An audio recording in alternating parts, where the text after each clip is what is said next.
The cantina smelled like a dozen different worlds mixed together. Kate Morrison walked through the door and let her eyes adjust to the dim lighting. After 3 weeks hauling cargo across 4 systems, she needed a drink and a quiet corner. The nebula's edge wasn't fancy, but it was honest. No one bothered you here unless you wanted to be bothered. She moved toward the bar, her boots making soft sounds on the metal floor. The place was busier than usual. A crowd had gathered near the back, and loud laughter echoed off the walls. Kate ordered her drink and turned to see what all the noise was about. At the center of the crowd stood a Corinthian. Kate recognized the species from her training days, reptilian features, scales that shifted from green to bronze depending on the light, and eyes that could track movement better than most targeting computers. This one was tall, even for his kind, and wore armor decorated with strange markings and trophies. And then, the Corinthian was saying, his voice carrying across the room. The Thorian realized it could not escape. It turned to fight, as they always do when cornered. Big mistake. He laughed, and the crowd laughed with him. Kate sipped her drink and listened.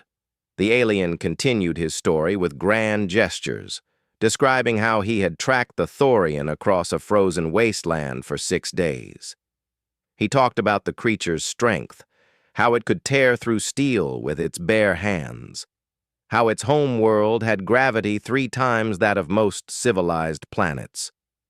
A true Deathworlder, someone in the crowd whispered with awe. The Corinthian nodded. Yes, from a Class 9 Deathworld.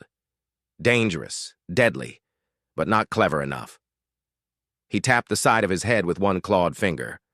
I used its strength against it, let it onto thin ice. It fell through, and the cold water did the rest. I have its bones in my collection. More laughter, more drinks raised in salute. Kate noticed other trophies hanging from the alien's belt. Claws, teeth, what looked like crystallized venom sacs. Each one probably had a story. Each one was probably from something dangerous. Tell us about the Gravis warrior, someone called out. The Corinthian's eyes gleamed. Ah, now that was a worthy hunt. The Gravis come from a high-radiation world. Their skin is like armor. Their muscles are dense enough to stop most projectiles. They train for combat from birth. He paused for effect. I tracked one for 3 weeks through the Ashmar jungle. It knew I was following. It left traps. It tried to ambush me twice. How did you win? Another voice asked. Patience, the Corinthian said. I waited until it grew tired, until it made a mistake. Then I struck, quick and clean. The Gravis respect strength. It died with honor. He touched another trophy on his belt, what looked like a piece of dense dark metal. It gave me this blade before the end, a warrior's tribute. Kate's expression didn't change, but her grip on her glass tightened slightly. She had met a Gravis once, during her service days. The being had been a diplomat, not a warrior, but she remembered the quiet strength in every movement, the way it had spoken about its home and people with pride. What about humans? Someone asked, and the room got a little quieter. The Corinthian turned, his eyes scanning the crowd until they landed on Kate.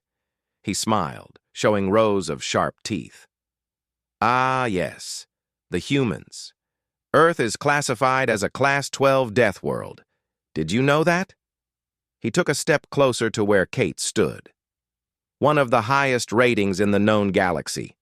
Extreme weather, deadly predators, diseases that evolve faster than most civilizations change their fashions. Kate met his gaze steadily and said nothing.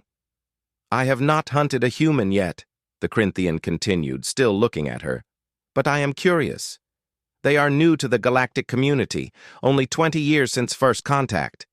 There are stories, of course. Rumors. Some say humans are unusually aggressive. Others say they are clever but physically weak. He tilted his head. What do you think, human? Are your people worthy prey for Vex Thor the Unyielding? The cantina went silent. Even the background music seemed to fade. Kate could feel dozens of eyes on her now. She recognized this moment. She had seen it before in different places, with different faces. Someone with power trying to intimidate someone they thought was weaker. She set her glass down on the nearest table with a soft click. Then she walked toward Vexthor, her steps casual and unhurried.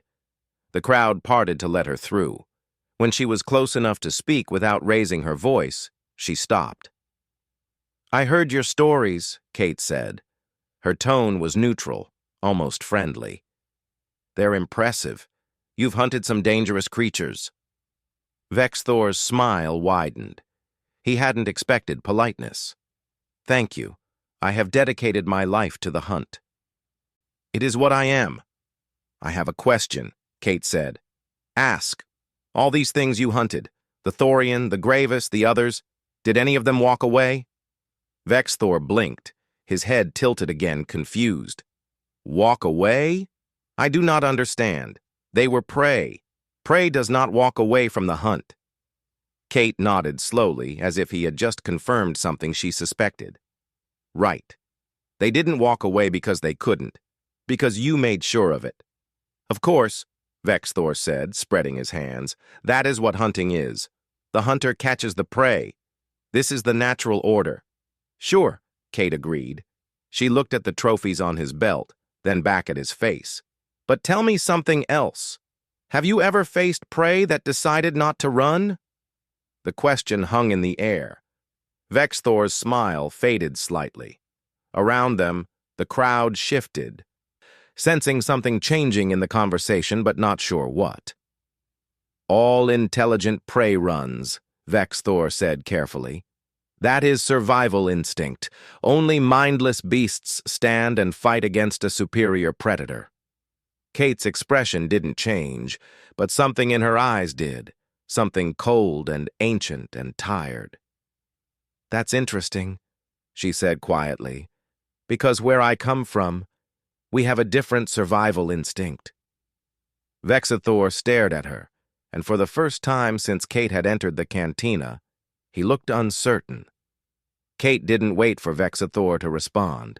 She pulled out a chair from a nearby table and sat down, gesturing to the empty seat across from her.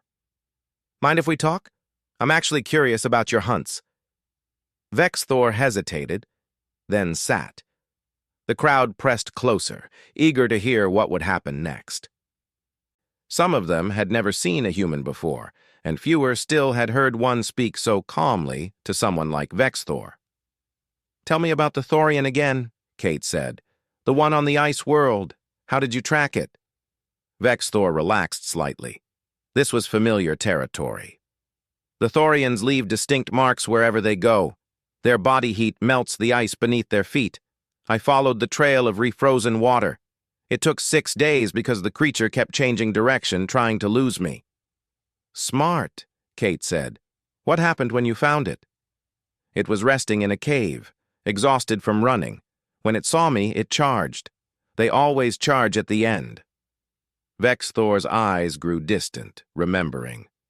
"Massive creature, twice my size. But size means nothing when you know what you're doing."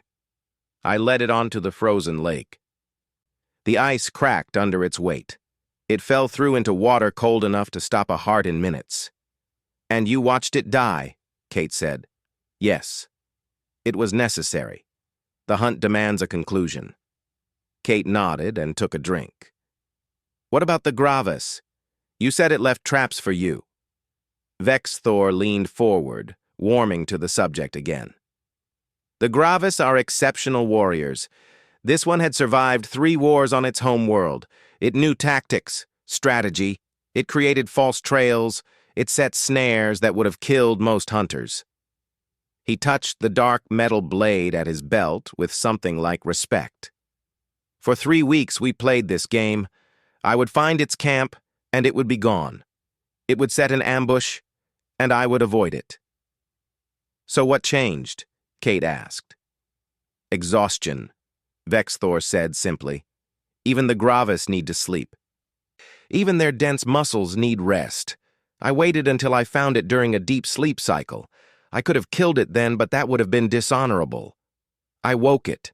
We fought hand to hand. It was glorious. And you won, Kate said. I am faster, Vexthor replied. Speed defeats strength when strength grows tired. The Gravis understood this. Before it died, it gave me its personal blade, a sign of respect between warriors. Kate was quiet for a moment, studying the blade. Then she looked back at Vexthor. You keep saying they were tired, that they were exhausted, that they made mistakes because they couldn't keep going. Yes, this is the advantage of the hunter. We choose when to strike. We wait for weakness. Right? Kate said. She leaned back in her chair. So you've never fought something that didn't get tired. Something that could keep going as long as you could. Longer, maybe. Vexthor's scales shifted color slightly, a sign of irritation among his people. Nothing can outlast a Corinthian hunter. We are trained from youth to endure, to persist. This is why we are successful. Kate's smile was thin. You know what humans did on Earth? Before we had technology? Before we had weapons that could kill at a distance? I do not concern myself with primitive history, Vexthor said dismissively. We ran, Kate said. That was our hunting method. We would find an animal, something fast like a deer or an antelope, and we would run after it. Not fast. We're not fast, but steady, always following, never stopping. Some of the aliens in the crowd looked confused. One of them, a floating jellyfish-like being, spoke up. But surely the prey would escape. It would be faster. Kate turned to look at the speaker. It would be faster. For a while. It would run until it was exhausted. Then it would stop to rest, and we would catch up. It would run again, stop again. Each time it would be more tired. Each time we would be right there. Eventually, hours later, sometimes days later, the animal would be too exhausted to run anymore. Its body would shut down from the effort. And then we would walk up to it and kill it. The cantina was completely silent now. Several aliens looked disturbed by the image Kate had painted. That's called persistence hunting, Kate continued. Humans are the best at it on Earth. We evolved to do it. We can regulate our body temperature by sweating. We can breathe while we run. We can carry water with us. We can eat while we move. We don't stop, ever. Vexthor stared at her. This is a myth. No species hunts by following prey until it dies of exhaustion. That's not hunting. That's terrifying, Kate offered. Yeah, it is. Imagine being that animal.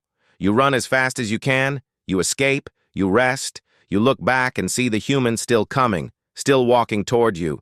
You run again, you hide, hours pass, you think you're safe, then you see the human again, still coming, never stopping, never resting. No matter how fast you run, no matter where you hide, the human is always there, always following, until your heart gives out and you can't run anymore. One of the aliens, a small, furred creature, took a step back from the group. Kate noticed, but continued. That's what you've never hunted, Vexthor. You've hunted things that run, things that hide, things that fight when cornered. But you've never hunted something that doesn't stop, something that will follow you until one of you dies, something that doesn't get tired, doesn't give up, doesn't quit. Vexithor's claws scraped against the table. You speak as if humans are still such creatures. You have technology now, ships, weapons. You do not need to run down your prey like primitive animals. Kate's eyes hardened. You think we forgot how? You think 20,000 years of evolution just goes away because we invented spaceships? She shook her head. Let me tell you about something that happened during the border wars, 20 years ago, before we joined the galactic community. Vexthor wanted to dismiss her, to end this conversation that had somehow turned uncomfortable, but he was also curious. And his pride wouldn't let him back down in front of the crowd. Tell me, he said, his voice tight. Kate began to speak, and the cantina listened. Kate's voice was steady, but there was something in it now that made even the background noise of the cantina seem to fade away. I served in the Colonial Defense Forces during the Outer Rim conflicts. We were protecting mining colonies from raiders. Not aliens, just other humans who decided taking was easier than earning. Vexthor shifted in his seat but said nothing. Around them, the crowd had grown larger. Someone had turned off the music entirely. There was a place called New Anchorage, Kate continued. Small colony, maybe 3,000 people. The raiders wanted it because it sat on top of rare earth deposits. They came with 3 ships and about 500 fighters. We had 1 ship and 80 soldiers. You retreated, Vexthor said. It wasn't a question. That is the logical response to such odds. Kate's laugh was bitter. No, we didn't retreat. The civilians couldn't be evacuated in time, so we held. For 3 weeks, 80 of us held off 500 of them. One of the aliens, a tall being with crystalline skin, spoke up. How is that possible? The mathematics do not support such an outcome.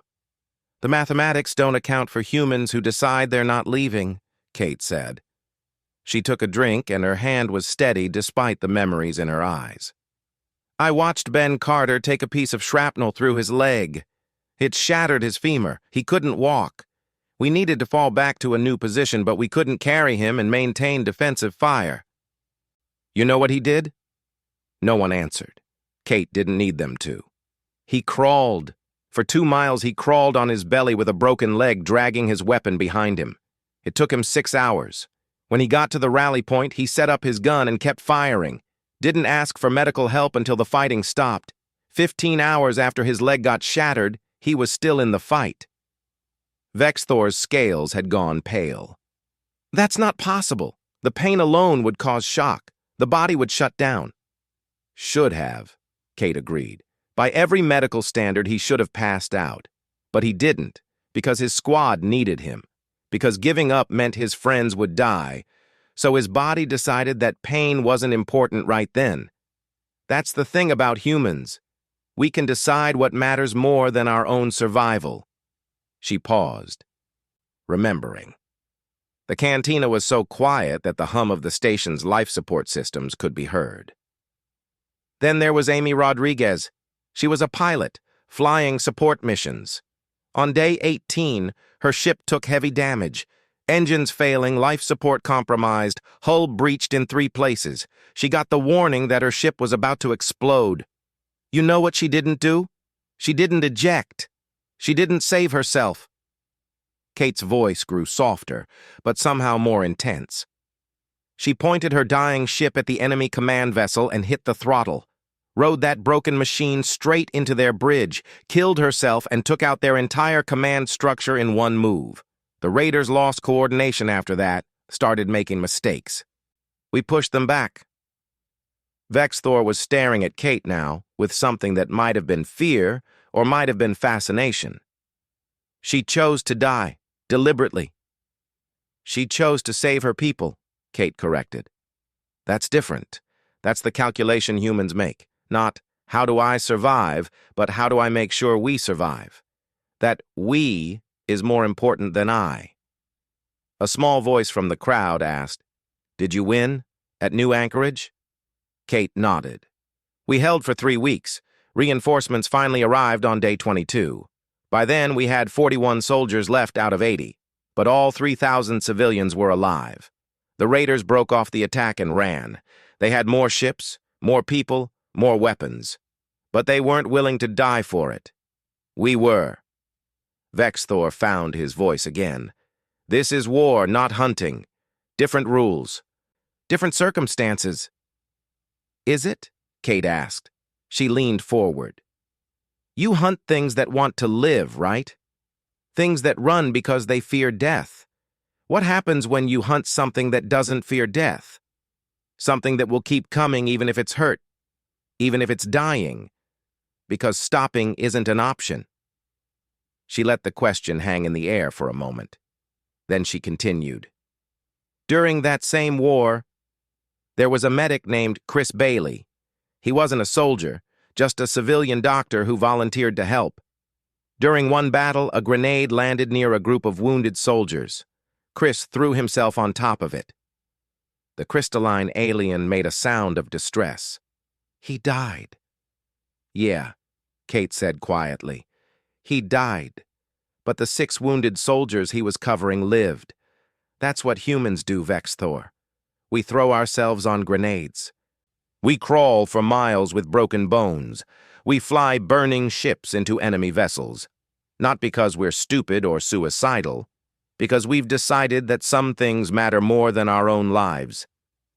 Vexthor was silent for a long time.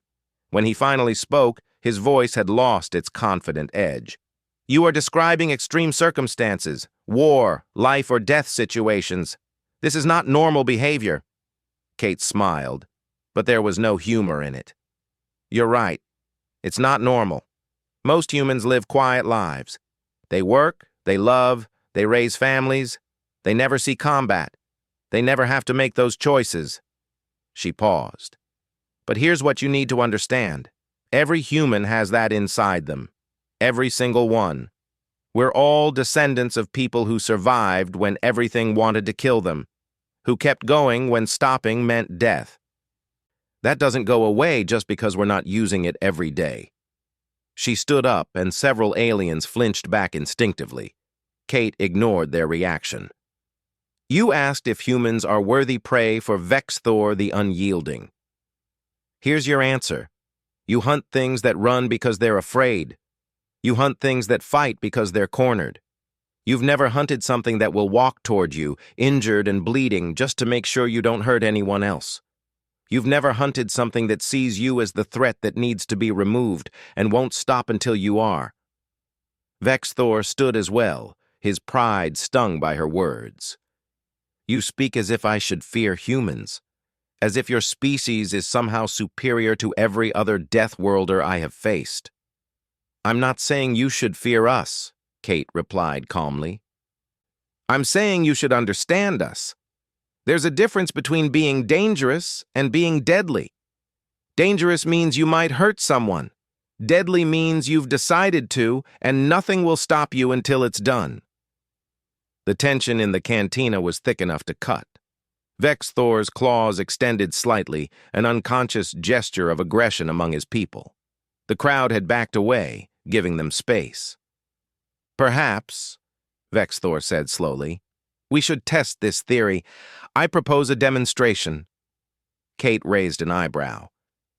What kind of demonstration? The station has combat simulators. We could settle this debate with a practical exercise rather than words and stories.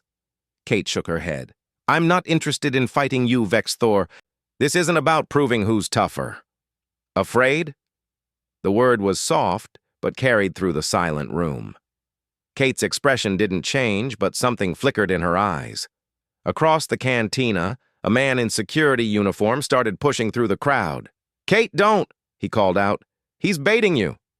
Kate recognized Jake Coleman, a friend who worked station security. She appreciated his concern, but also knew that backing down now would just make things worse.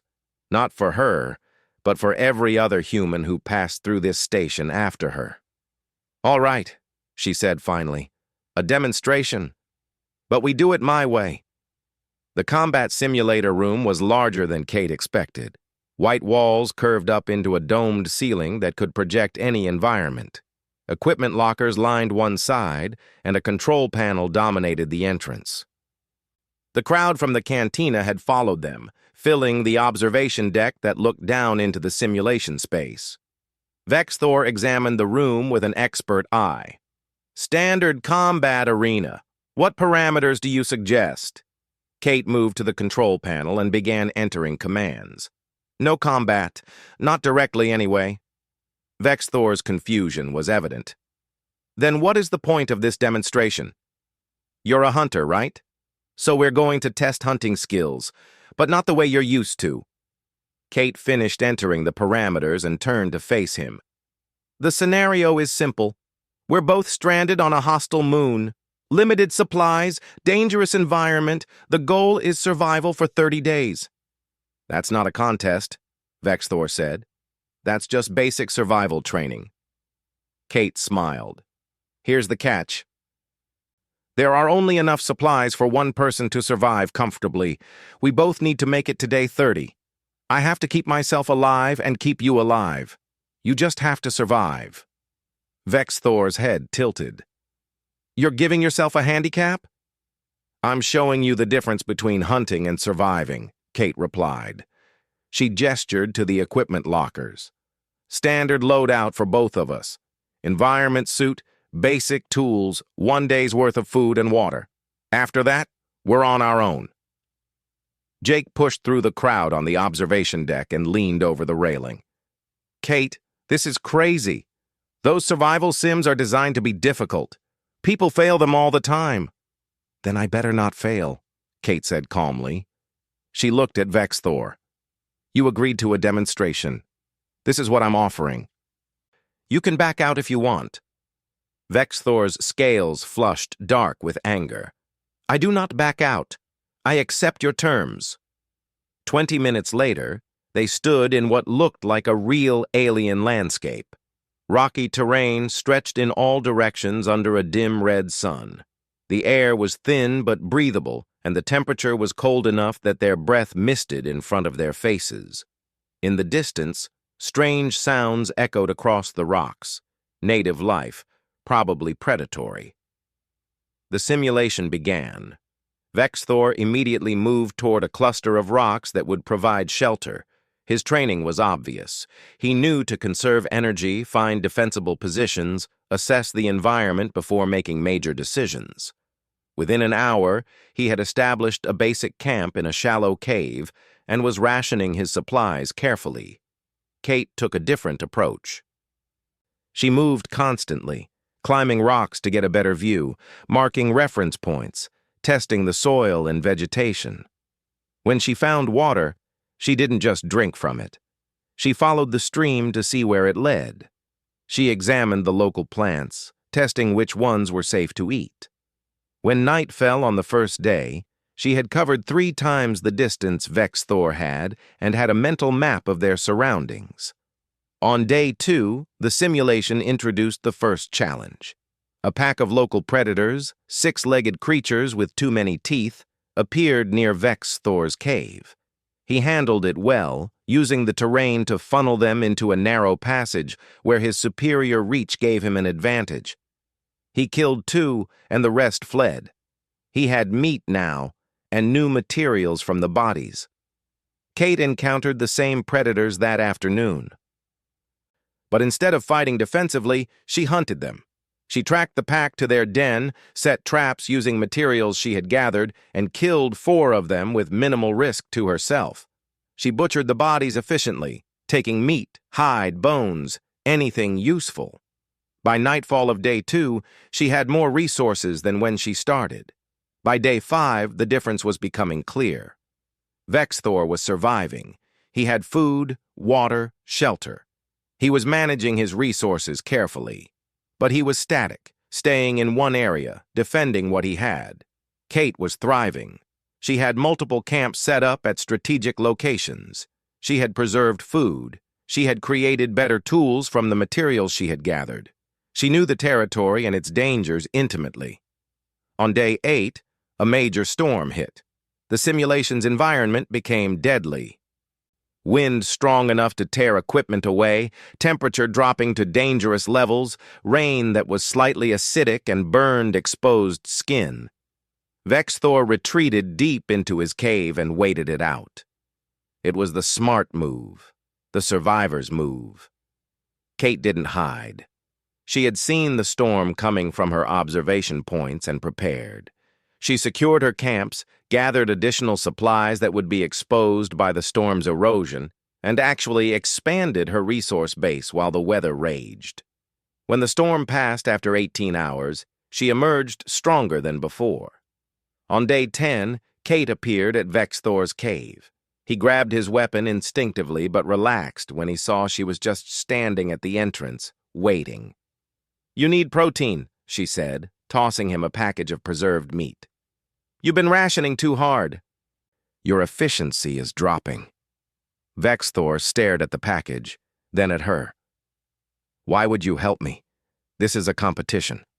No, it's a demonstration, Kate corrected. I told you. I have to keep us both alive. That's the point. She left before he could respond. For the next 20 days, the pattern continued. The simulation threw challenges at them. Toxic plants that contaminated water sources, rock slides that destroyed shelter, more predators, bigger and more dangerous, equipment failures. Vexthor handled each challenge competently. He was a survivor, experienced and skilled. But he was always reacting, always defending, always conserving what he had and trying not to lose it. Kate handled the same challenges proactively. She predicted problems before they arrived. She turned threats into resources. When a large predator threatened her camps, she didn't just drive it away. She studied it, learned its patterns, and eventually killed it in a way that gave her access to its territory and resources. And every few days, she would appear at Vexthor's camp with supplies. Food when his stores ran low. Medicine when he injured himself during a hunt. New tools when his broke. She never asked for anything in return. She simply provided what was needed and left. On day 28, disaster struck. A massive predator, something the simulation had been building toward as a final challenge, emerged from the deep caves. It was huge, armored, and incredibly aggressive. It attacked Vexthor's cave directly. Vexthor fought well. He used every trick he knew, every advantage of terrain and timing. But the creature was too much. It broke through his defenses, destroyed his camp, and wounded him badly. He managed to escape but lost most of his supplies. With 2 days left in the simulation, he was in serious trouble. Kate found him hours later, badly injured and running a fever from his wounds. He was delirious, barely conscious. She didn't hesitate. She carried him to her nearest camp, treated his injuries with the medical supplies she had preserved, gave him food and water, and stood guard while he recovered. The massive predator found them on day 29. Kate had known it would. She had been tracking it since it emerged, preparing for this moment. When it attacked, she was ready. She had weapons, traps, and knowledge of its behavior. The fight was brutal and dangerous, but Kate had turned the environment into her ally. She used every advantage, every trick, every resource she had built up over 29 days. When the dust settled, the creature was dead, and Kate was injured but alive. Vexthor, still weak but conscious now, had watched the entire fight from the shelter. The simulation ended at day 30. Both of them had survived. The white room reappeared around them, replacing the harsh alien landscape. Kate sat down heavily, exhausted. Across the room, Vexthor stared at her. "You could have let me die," he said quietly. "Multiple times. The simulation would have counted that as your victory." Kate shook her head. "That's not victory. That's just survival. Anyone can survive alone if they're willing to let others die." She stood up slowly, wincing at her injuries. The observation deck was silent. Every alien who had watched the simulation was staring down at them. "The point," Kate said, loud enough for everyone to hear, "wasn't to prove I could kill you. It was to show you what humans actually are. We don't just survive, we make sure everyone survives. That's what makes us dangerous. Not that we can kill you, that we can keep you alive whether you want us to or not." Vexthor remained silent, processing what had happened. Kate walked toward the exit, leaving him with his thoughts. Kate made it halfway back to the cantina before her legs decided they were done. She sat down on a bench near one of the station's viewing ports and watched the stars drift by outside. Her body ached in a dozen places. The simulation had been more intense than she had expected, but it had made its point. Jake found her there 10 minutes later. He sat down next to her without saying anything and handed her a bottle of water. Kate took it gratefully and drank half of it in one go. "That was either the bravest or the stupidest thing I've ever seen," Jake said finally. "Probably both," Kate admitted. She stretched her shoulders, feeling the muscles protest. "How's the station gossip network handling it?" You're going to be famous by tomorrow, Jake said with a slight smile. Or infamous. Haven't decided which yet. Every species on the station is talking about the human who made a Corinthian hunter look like an amateur. Kate frowned. That wasn't the point. I wasn't trying to humiliate him. I know. But that's how it's being seen. Jake looked at her seriously. You made a lot of people uncomfortable tonight. Scared some of them, I think. They've been looking at humans as just another species. New, maybe a little odd, but fundamentally the same as everyone else. You showed them we're not. Kate was quiet for a moment. Is that a bad thing? Don't know yet, Jake said honestly. Depends on what they do with the information. They sat in silence for a while. Then Kate heard footsteps behind them. Heavy, measured steps. She didn't have to turn around to know who it was. Vexthor stopped a few feet away. His scales were a neutral gray, a color Jake had learned meant uncertainty among his people. May I speak with you? Kate gestured to the empty space on the bench. Vexthor hesitated, then sat. For a long moment, none of them spoke. Through the viewport, a cargo ship drifted past on its way to the docking bays. I have been hunting for 20 years, Vexthor said finally. I have tracked prey across 100 worlds. I have faced creatures that could tear through steel, that could survive in environments that would kill most beings in seconds.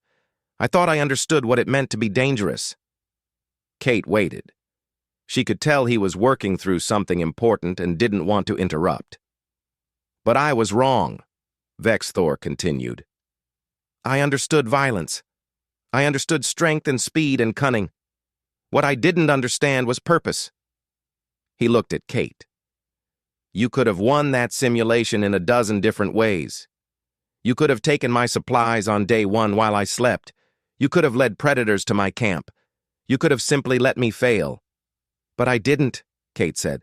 No, because winning wasn't your purpose. Teaching me was. Vexthor's claws scraped lightly against the bench. I asked you earlier why you saved me in the simulation. You said it was to show that humans don't just survive alone, that you survive together. I didn't understand what that meant until now. And now? Kate asked. Vexthor was quiet for a long time. When he spoke again, his voice was different, thoughtful. Now I understand why no one has successfully invaded Earth. It's not because you can't be beaten in combat. Your technology is good but not exceptional. Your physical capabilities are average for a Deathworld species. But your purpose... He shook his head slowly. You don't fight just to survive. You fight because something threatened what you love. Your people, your home, your values. And that makes you willing to do things that should be impossible. Kate nodded. That's closer to the truth. We're not the strongest species. Not the fastest or the smartest, but we're the most stubborn. When we decide something matters, we don't quit. We can't. It's not how we're built. The stories you told, Vexthor said. The soldier who crawled for miles, the pilot who crashed her ship, the medic who threw himself on a grenade. These were not rare exceptions, were they? No, Kate said simply. They're examples of what humans do when we have to. It happens every day somewhere. Someone deciding that their comfort, their safety, even their life, matters less than protecting someone else. Vexthor stood up and walked to the viewport. He stared out at the stars for a while. I have trophies from every hunt, proof of my skills. Things I have killed to demonstrate my superiority over them. He turned back to Kate. But what trophy do you take from teaching someone? From keeping them alive when you could have let them die? Kate smiled slightly. We don't need trophies. We remember. The soldier I mentioned, Ben Carter, he survived the war. Last I heard, he was teaching history at a colony school. The kids love him. That's his trophy. He gets to see them grow up. And the pilot? The medic? Kate's smile faded. They died, but the people they saved are alive. Having families, building things, living, That's their trophy. They're remembered by everyone who exists because of them. Vexthor processed this. I called humans prey earlier.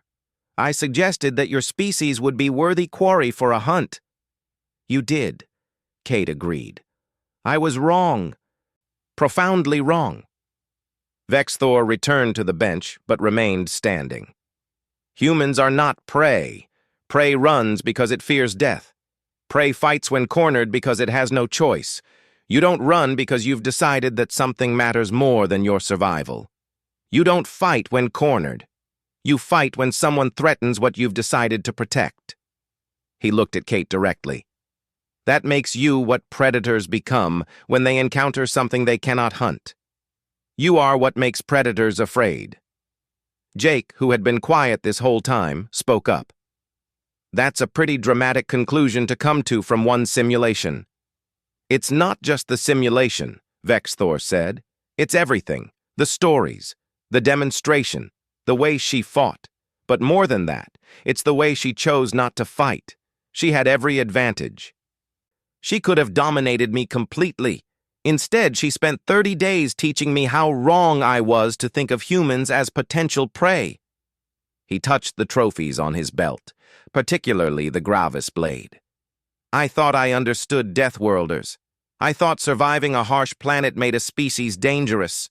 But Earth didn't just make you able to survive harsh conditions. It made you into beings who look at harsh conditions and decide to make them better. Not just for yourselves, for everyone. Kate stood up, stretching again. I'm glad you understand, but I hope you'll pass that understanding along to others of your kind. We didn't join the galactic community looking for fights. We joined it looking for friends, for allies, for people we could help and who could help us. But if someone mistakes that for weakness, Vexthor asked, then they'll learn the same lesson you did, Kate said quietly. That humans are at their most dangerous when we're trying to protect something, and the galaxy is full of things we've decided to protect now. Vexthor was silent for a moment longer. Then he reached to his belt and carefully removed the tag that marked Earth as a potential hunting ground. He held it for a moment, then crushed it in his hand. I will tell my people, and others. Humans are not prey. They are not predators either, not in the traditional sense. They are something else. Something that defies easy classification. What would you classify us as? Jake asked curiously. Vexthor thought about it. Guardians, he said finally. Beings who have decided that their purpose is to protect. And nothing is more dangerous than someone who has found their purpose. Kate nodded slowly. I can live with that classification. Vexthor bowed slightly, a gesture of respect among his people. Thank you for the lesson, Kate Morrison. I will not forget it, and I will make sure others know. Earth should never be considered a hunting ground. To do so would be to misunderstand everything about what humans are. He turned and walked away, his footsteps echoing down the corridor. Kate watched him go, then sat back down on the bench with a tired sigh. You think he means it? Jake asked. Yeah, Kate said. I do. He's a hunter, but he's also honest. He understands now. That's enough. Jake looked at her thoughtfully. You know this is going to spread, right? By tomorrow, every species on this station will have heard some version of what happened. By next week, it'll be across the sector. By next month, the whole galaxy will be talking about it. Kate shrugged. Good. Maybe it'll save lives. If people understand what humans are capable of, maybe they won't push us into situations where we have to demonstrate it. We're not looking for fights. We just want to be left alone to do our thing. And if someone doesn't get the message? Kate's expression hardened slightly. Then they'll learn the hard way, same as always. But hopefully Vexthor and others like him will make sure that lesson doesn't have to be taught too often. They sat together in comfortable silence, watching the stars. Somewhere on the station, Vexthor was already beginning to spread his new understanding. Word would travel. Stories would be told. The galaxy's perception of humanity would shift, slowly but inevitably. Kate didn't know if that would make things better or worse in the long run, but she knew one thing for certain. Humanity had been underestimated before, and it had never ended well for those doing the underestimating. Maybe this time, the lesson would stick before anyone had to learn it the hard way. She stood up, stretched one more time, and headed back toward her ship. Tomorrow she had cargo to deliver. Simple work, honest work, the kind of work she preferred. Let others tell the dramatic stories. She just wanted to do her job and go home. Behind her, Jake smiled. That was Kate. Save the galaxy's perception of humanity in the evening, deliver spare parts to a mining colony in the morning. Somehow that felt exactly right.